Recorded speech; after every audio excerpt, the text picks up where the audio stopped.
Hello, and thank you for joining me for a story today. Our story today is called The Mighty Whale and the Teenie-Tiny Fish. Once upon a time, there was a giant whale who lived in the ocean. He was very big and very strong.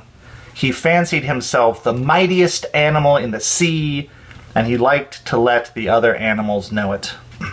"Coming on through, most powerful animal in the ocean," he would say as he swam by.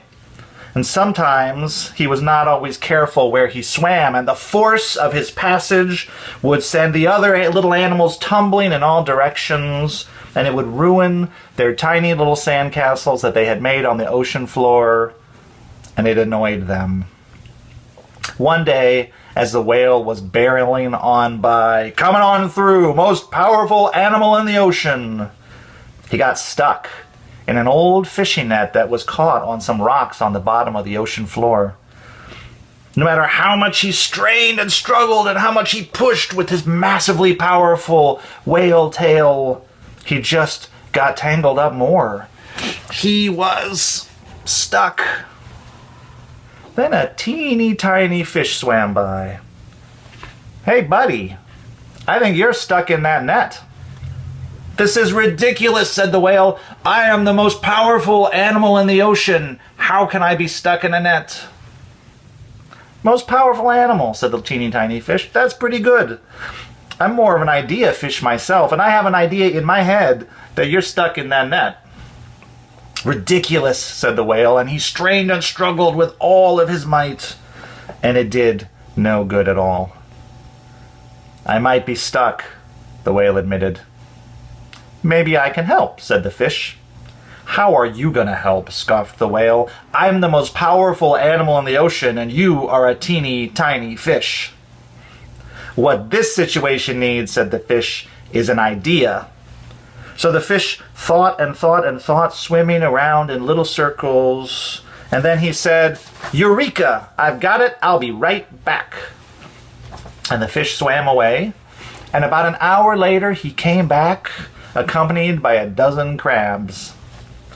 "All right," said the fish, "this whale is stuck, just like I said. We need you all to use your crab claws to cut that net. Not a bad idea, eh?" "Well," said the crabs, "that will take us all day, and frankly, this whale has not always been very nice to us, blowing on by, knocking us out of the way, and ruining our tiny sandcastles. If we get him out of the net, what is he going to do to thank us?" "This situation," said the fish, "calls for another idea. Let me think." So the fish thought and thought and thought, swimming in tiny little circles as he did, and then he said, "Eureka! I've got it." And he swam over and he whispered in the whale's ear. "I can do that," said the whale. And then he whispered in the crab's ears. "It's a deal," they said. And with that, the crabs used their claws to saw through the net until the whale was free. "Oh, I'm so glad to be out of that net," said the whale. "Thank you, thank you, thank you. Now are you ready for my half of the bargain?" And the fish and the crabs looked at each other. "Blowhole rides!"